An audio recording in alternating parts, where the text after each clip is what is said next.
तो dear student, question number 3 में हमारे बुक में कहता है कि show that the expression S is equal to V I T plus 1/2 A T square is dimensional correct. हमें एक एक्सप्रेशन दी गई हुई है, कहता है कि ये एक्सप्रेशन क्या डायमेंशनली करेक्ट है, वो हमें प्रूफ करना होगा। ठीक है, तो हम आते हैं यहाँ अभी देखते हैं कि इसको हम कैसे डायमेंशनली करेक्ट कर सकते हैं कि क्या ये वाकई डायमेंशनली करेक्ट है या नहीं है। So S is equal to V I T plus half of A T square.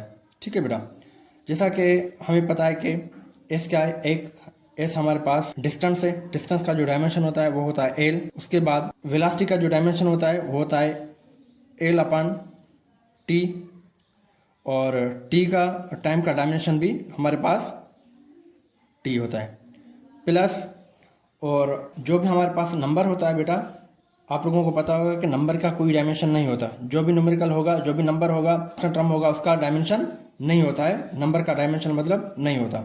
So expression का डायमेंशन क्या होता है? एक्सप्रेशन का जो डायमेंशन होगा वो होगा एल अपन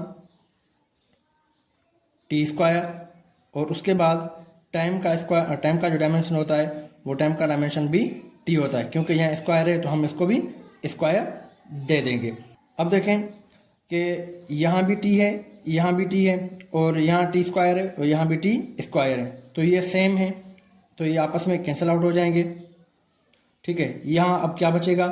यहाँ जो बचता है वो बचता है एल इज इक्वल टू, यहाँ भी एक एल बच गया प्लस यहाँ भी एक एल बच गया। तो अब हमें क्या करेंगे? एल इज इक्वल टू ये हो जाएगा 2l।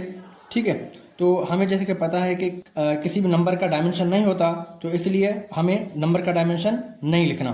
तो यहाँ क्या हो जाएगा लास्ट फाइनली? हमें l is equal to L. तो ये हमारे पास प्रूफ हो गया कि जो हमारे पास ये एक्सप्रेशन दी गई थी S is equal to V I T plus half of A T square, ये डायमेंशनली करेक्ट है। तो क्वेश्चन नंबर 4 पे आते हैं बेटा। तो क्वेश्चन नंबर 4 में कहता है कि suppose the displacement of the particle is related to time according to expression S is equal to C T cube, what are the dimensions of the constant C.